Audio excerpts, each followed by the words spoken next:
became available. Just remember that one of the points that you have to address is that one of the statements or one of the errors that we're dealing with is the error of against organization, against structure. Bishop Williamson teaches that we don't need to work together, we don't have to have organizations, we shouldn't have organizations, we can't have seminaries, and and that we need to have independent pockets of resistance, as they say. And we must remember that without the Catholic Church as a structure, and we can't exist without structure. So here at Lady Mount Carmel, we're a priory of the Society of St. Pius X, myself and Father Hewko. We have the 7 seminarians. We have other seminarians coming in a short period of time for this.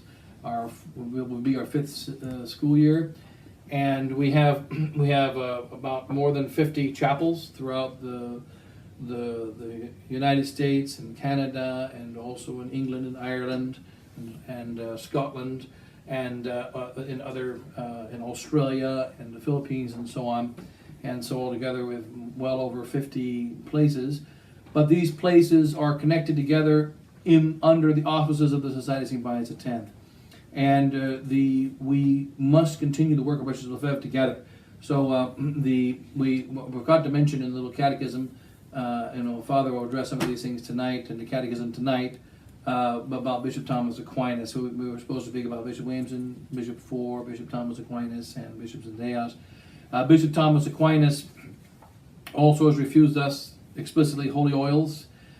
He wrote to myself and to Father Hewko. In fact, he wrote to Father Hewko. What did he write to you? The letter. He wrote to you a letter telling us you can't come. What did he write to you? Don't come to the consecrations of Bishop Thomas Aquinas. And he also, not just that, he said, and you can't come afterwards either. Remember, he said, no more. Don't come. And we tried to meet with him, and he didn't want to meet also. So what Bishop Thomas Aquinas, was a letter to me through Father Hewko, said, do not come to the consecration, and you cannot come afterwards either. So, and then of course later on the refusal of the holy oils, and this is from the very beginning. The principal reason being, he said, criticizing the hierarchy, which would mean that Bishop Williamson. Bishop Williamson himself says, you can ask him, I think, to this very day, is he the hierarchy of the resistance? Is he the head of the resistance? Is he the head of any religious order or any organization? And Bishop Williamson has said publicly over and over again, he's not the head and he's not the authority. However, those who don't accept him as the head or the authority receive serious punishment. So, get ostracized, cut out, refused sacraments, refused holy oils. Bishop Williamson refused confirmation to my people in the New York City area. Once Father Zendejas came, he says anyone within the radius of New York City can no longer receive confirmation. In other places I will go, but I will not go anywhere in that region to give confirmation. So so he blocked out first our local people of the Northeast, and then all of our people from receiving the sacrament of confirmation from visiting our chapels. So the we as we've said before, we're not condemning the persons of Bishop Williamson or Bishop IV or Bishop Zendejas, but rather what they teach, their mode of operation. But as far as themselves, their judgment it's up to God to judge them. But we are just starting in the next couple of weeks our school year, and so pray for the seminarians that are about to come.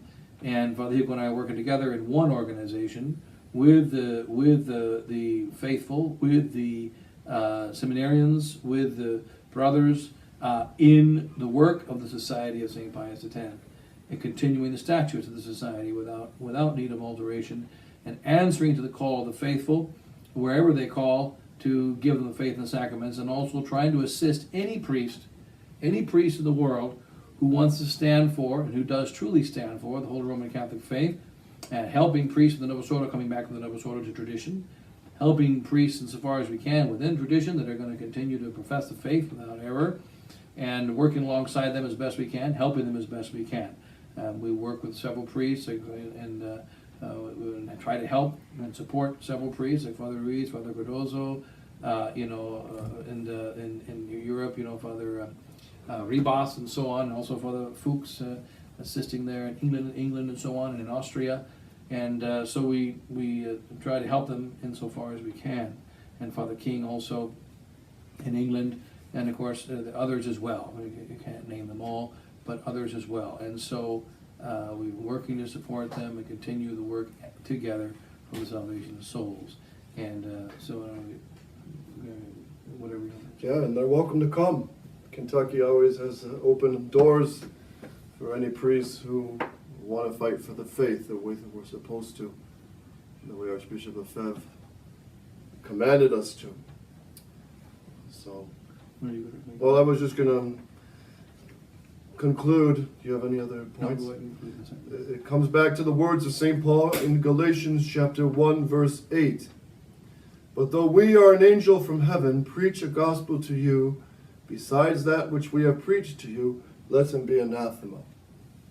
So anyone who changes the faith, tampers it, teaches false doctrine, it doesn't matter who, we have to fight to defend the faith. And Archbishop Lefebvre said these words, which cap everything.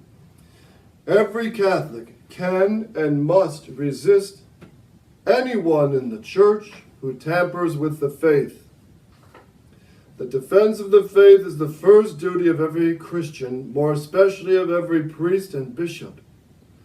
Wherever an order carries with it the danger of corrupting the faith and morals, disobedience becomes a grave duty. Disobedience becomes a grave duty. So we stay obedient to tradition and the call and the duty and the mission of Archbishop Lefebvre, and we put all the rest in Our Lady's hands, the Blessed Mother. That's all. I'll get this. We can go ahead and we'll go ahead and close.